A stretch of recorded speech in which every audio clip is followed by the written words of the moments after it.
SnowTrax is brought to you by Polaris. Think outside.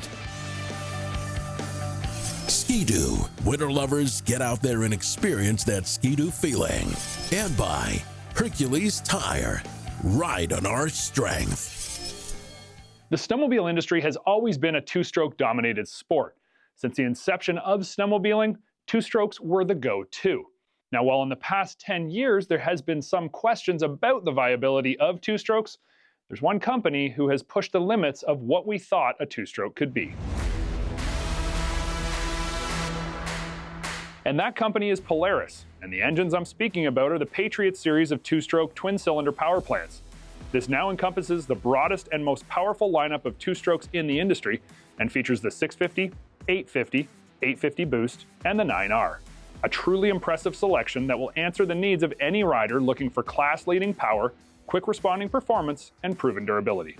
The Patriot line of engines has been around since 2019 when Polaris released the first 850 naturally aspirated as a SnowCheck only exclusive. And since then, the lineup has grown, and I will start at the bottom, although the 650 Patriot is not an engine to be underestimated.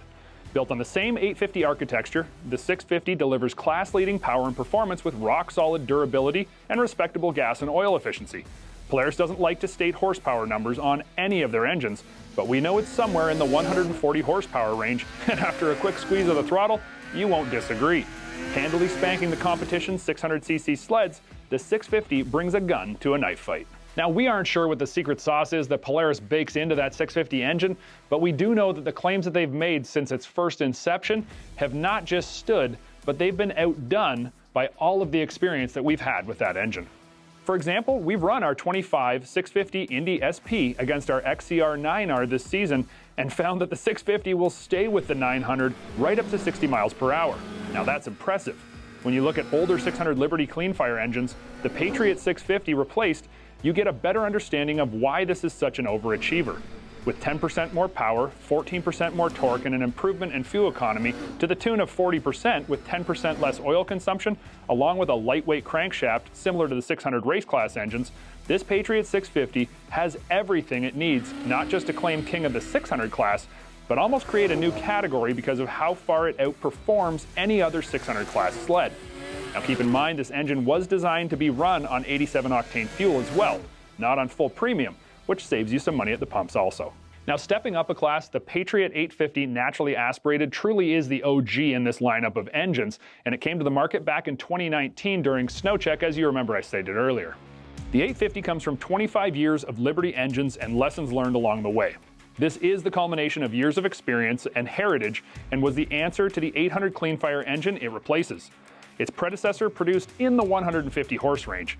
The Patriot 850 at 10% more power pushes in the range of 165 horsepower, and everything my throttle thumb and biceps have told me agrees with that number. With 6 years of refinement, Polaris has had the time to dial this motor in and really get it to the sweetest spot we've seen since its inception. Again, choosing to use a lighter weight crankshaft than its predecessor to get that lower, lighter, 13% less inertia that produces all of that lift that Polaris always talks about. Now, the 850 was designed with a 5mm wider pitch on the crank, meaning that there's 5mm more space between the cylinders. Sounds pretty minimal, but it's not.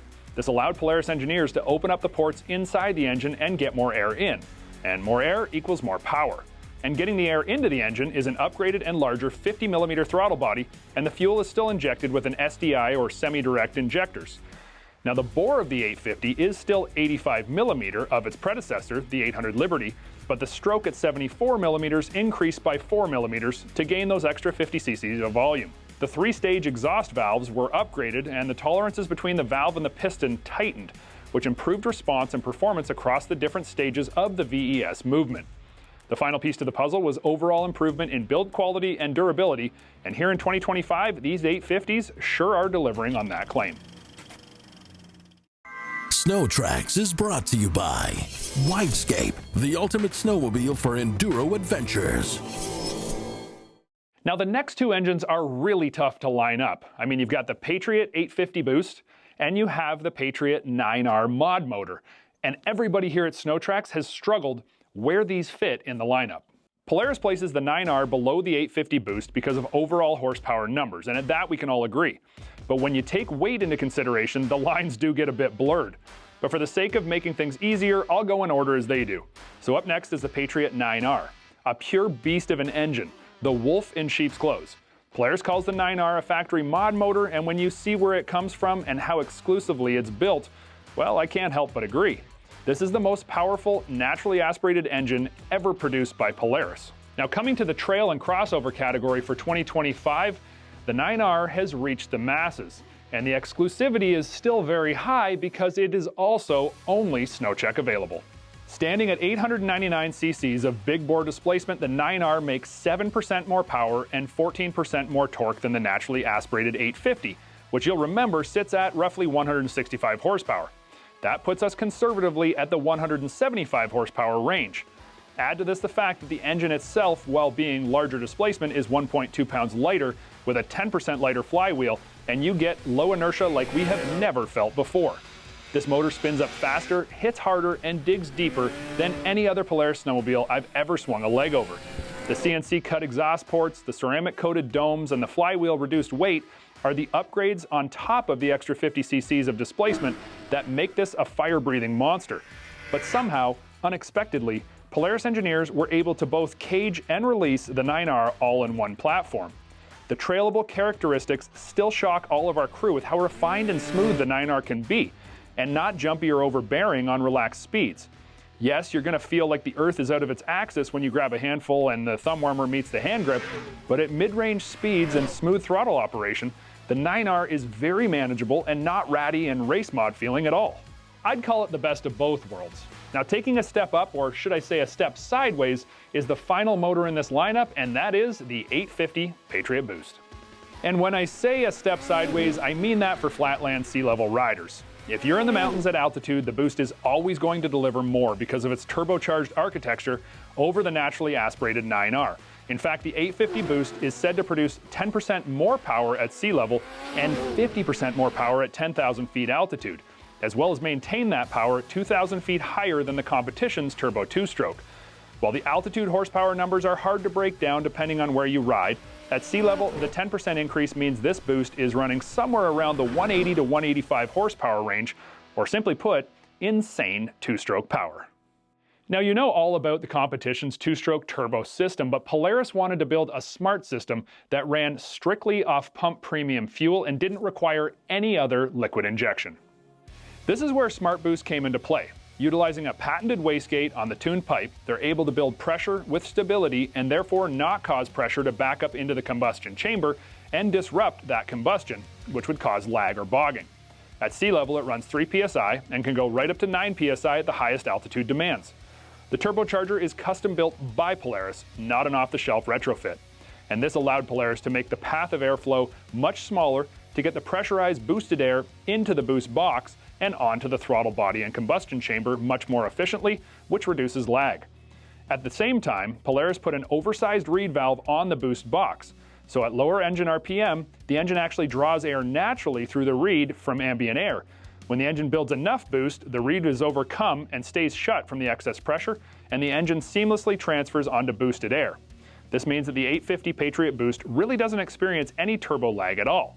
It's a very smart system that I dare not call simple, but when you stand back and look at it, it's a simpler way to combat lag at any RPM.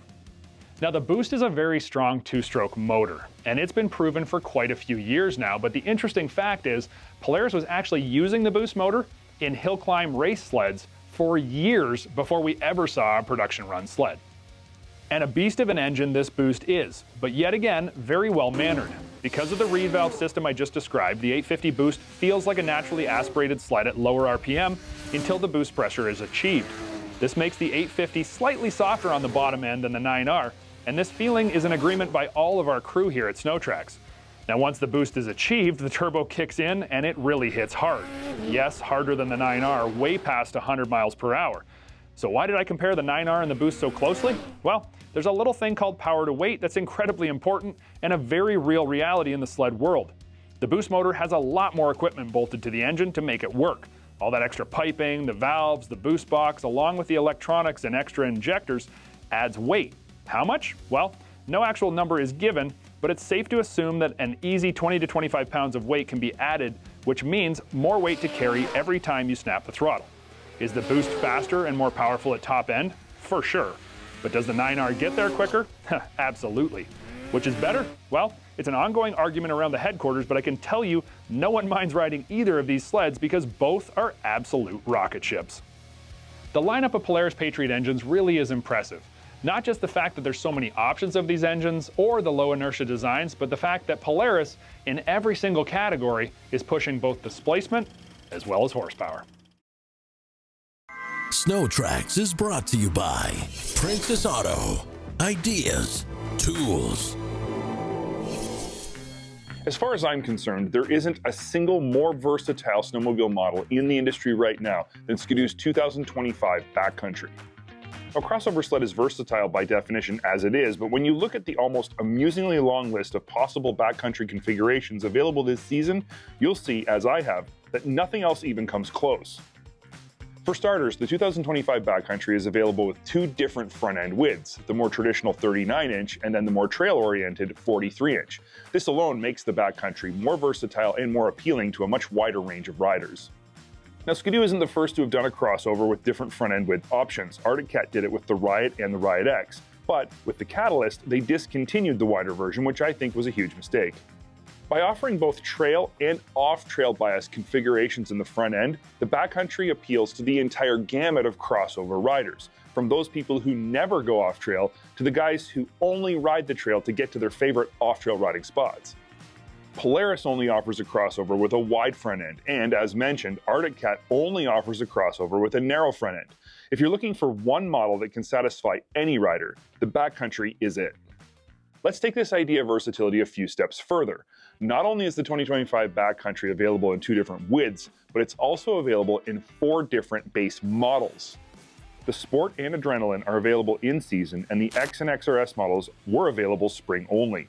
Among these 4 models, there are also 4 different engine options: 600 EFI, 600 E-Tech, 850 E-Tech, and 850 Turbo R. Track options range from 15 by 1.5 lug all the way up to a 16 wide by 2.5 lug, and many are available in both studded and non-studded variants. When you factor in all of these options with a number of different colorways, it becomes pretty clear that the number of backcountry configurations that are possible is almost unlimited. But what am I getting at with all this? Basically, it really doesn't matter what type of rider you are or what conditions you ride in. There is a backcountry model that will work for you. To prove this point, I called on a few friends who both have different riding styles and preferences and who both love the backcountry because I wanted to get their take on why it works for them individually. First up is Cody, who I ride with nearly every weekend. Now, Cody is like me and spends most of his time on the trail. Also like me, he has spent a lot of time this season on the 43-inch wide RAS RX equipped Backcountry XRS 850 Turbo. Growing up riding snowmobiles around Minden, I tend to lean towards the trail side of it a little bit more. I still like to venture off to the ditches and have a little bit of fun when I can, but it tends to be more trail oriented than off trail. The things about a sled that really keep me coming back are a wider front end that works in the corners, along with all-day comfort. Accessories like having handguards and windshields. Some of the things when I'm looking to pick a sled for the weekend, I choose a nicer shock package as well as ergonomics and stuff. I sled the handle's really nice. The nice part about this backcountry is the Pro 36 shocks on it, as well as the tapered lug track. It really makes it work well on the snow. My thoughts on the backcountry with all the different options in the model lineup, it really makes a sled for anyone. You can pick from a 600 to an 850 turbo, track length, front end length, any which way you want to pick a sled, the backcountry has it. With the options at the front end on the backcountry, I tend to choose the 43-inch front end. being that's how it fits my riding style the best, but having the option of the 39-inch front end is also really nice for those days if you're going to go play in the snow. The way that the 43-inch front end is set up on this backcountry, it works really, really well. Little to no inside ski lift when you're coming in and out of corners, and the multi-tapered track works really well on the trails, making it one of the better trail sleds, or the 146-inch track. In the previous years, the backcountry only had a 39-inch front end. I tend to try to like the backcountry, but for my riding style, the fast in and out of corners, on and off the gas, it just didn't work on the trails. Now having the 43-inch front end, it tends to be a sled that I lean towards when I do get to pick what sled I'm riding. This year's backcountry with the 43-inch front end is definitely the sled I would choose for trail riding. It works perfect, coming in and out of corners, the ergonomics, the new RX front end works amazing, and it would definitely be my choice on the weekend. SnowTrax has been brought to you by FXR, brings you more. MBRP Performance Exhaust, make your sled stand out.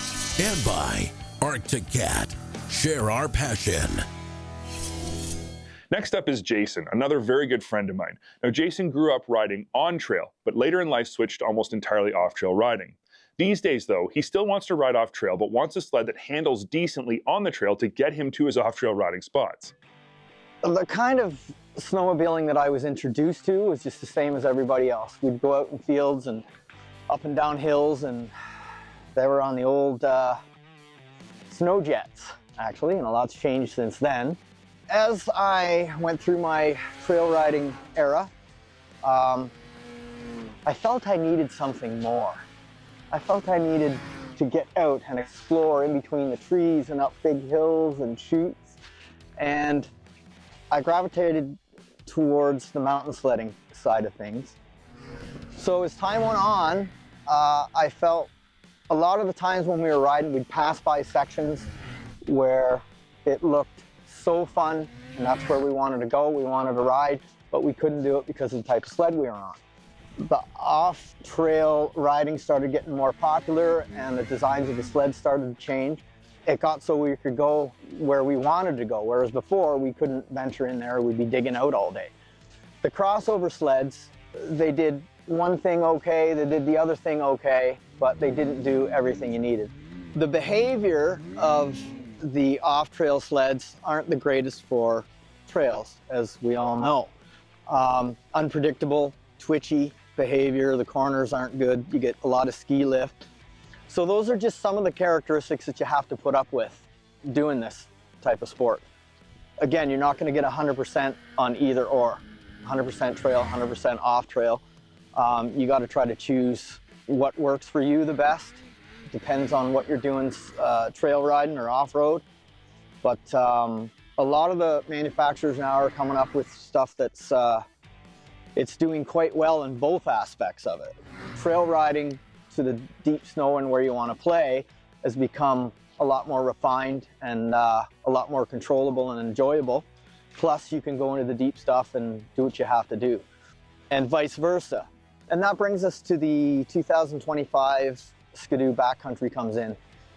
It does a great job on trail, better than you'd think, and you can also go off trail and explore and do what you have to do, and then right back on trail. Don't miss a beat. So with the 2025 Ski-Doo Backcountry, they offer a 43-inch version, and they also offer a 39-inch version. So I prefer the 39-inch for the backcountry. Simply put, the C-Motion skid is very forgiving when it comes to trail riding. It's a lot tamer than you'd expect, but it's also my choice for backcountry because it handles the deep stuff flawlessly. You can throw it around, you can do whatever you have to do, and it responds very well to each input you give it. And again, like I said, it's still a pleasure to ride on the trail. So the 25 Ski-Doo Backcountry is like the Swiss Army knives of sleds. It covers just about anything you need. The price point is there, the quality is there. It's got more options and adjustments and stuff to customize it the way you want it, you need it. this is the sled. You'll probably buy one sled and you'll only have this sled for the next however many years, because there's so many things that you can do option-wise to upgrade. I gotta be honest, this one here, as far as my riding style goes, it tickles the itch. I've been riding snowmobiles for quite a while now, and I've purchased several different brands, several different units, and I find the Backcountry here has got everything I need. I enjoy it as far as the power goes, the suspension. The relentless pursuit for the perfect sled is over. Another type of rider that will benefit from the Backcountry, but for reasons completely unrelated to its on or off trail capabilities, is somebody into long distance touring. Now obviously the Backcountry isn't designed to be a touring sled, but when you think about it, it actually makes a lot of sense as one. Firstly, the longer track bridges bumps in a big way and provides more versatile traction in a wider range of conditions. Furthermore, the extra long tunnel provides more cargo space and therefore more versatile cargo carrying options. Just think of all the link accessories you can pile back there. Now obviously the Backcountry isn't going to be the right touring sled for everyone, but if you're into long distance riding but still like to ride hard and fast and possibly do a bit of off-trail exploring along the way, the Backcountry is a great option. Until I sat down to put this story together, I'd never really considered just how versatile Ski-Doo's 2025 Backcountry lineup really is. But the more I look at it, the more impressed I become.